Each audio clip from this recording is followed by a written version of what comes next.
আফ্রিদি ভাই, আমরা কিন্তু গল্পে শুনেছি যে একটা পাকিস্তান ফ্যান কিনলে নাকি 15, 20, 25 বছরের মধ্যে কিন্তু সেই ফ্যানটা ধরা লাগে না।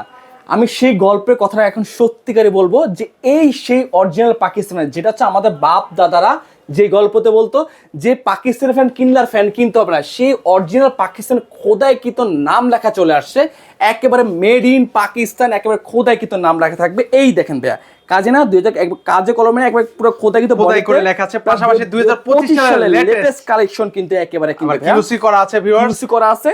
আর মনে হচ্ছে দেখতে যে মনে হচ্ছে যে দুবাই 22 ক্যারেট গোল্ডের মধ্যে দেখতে এতটা চমৎকার কিন্তু প্রত্যেকটা ফ্যান কিন্তু রয়েছে। এই কালারটা দেখছি সেটা হচ্ছে ডোকু প্রিন্ট করা হয়েছে। ডোকু প্রিন্ট মানে কি দামি দামি গাড়িতে যেসব প্রিন্ট করা হয় ঠিক এখানে কিন্তু একই প্রিন্টটা করা হয়েছে। এই প্রিন্টটা কিন্তু কখন আপনার নষ্ট হবে না, প্লাস সাইড দিয়ে কোনো জং মরিচ আসবে, কোনো এন্টি টাচ বলা যায়। এখন আর মা বোনদের ফ্যান মোছামুছির দিন শেষ। আমাদের এই ফ্যানে ব্যবহার করা জাপানিজ ডাবল বল বেরিং 380 RPM, ও পার মিনিটে 380 বার রান করবে।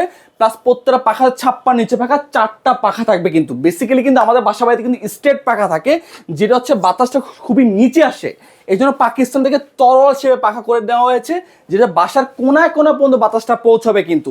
আর আমাদের এই ফ্যানকে যদি প্রমাণ করতে পারে যে অরিজিনাল পাকিস্তানি ফ্যান না, তাকে 2 লক্ষ টাকা পুরস্কার দেবে। এছাড়াও কিন্তু আমাদের কাছে ইনভার্টার টেকনোলজি ফ্যান রয়েছে কিন্তু অসংখ্য। ওয়ার্ডার করতে বা বিস্তারিত জানতে হলে আমাদের স্ক্রিন নাম্বার যোগাযোগ করবেন।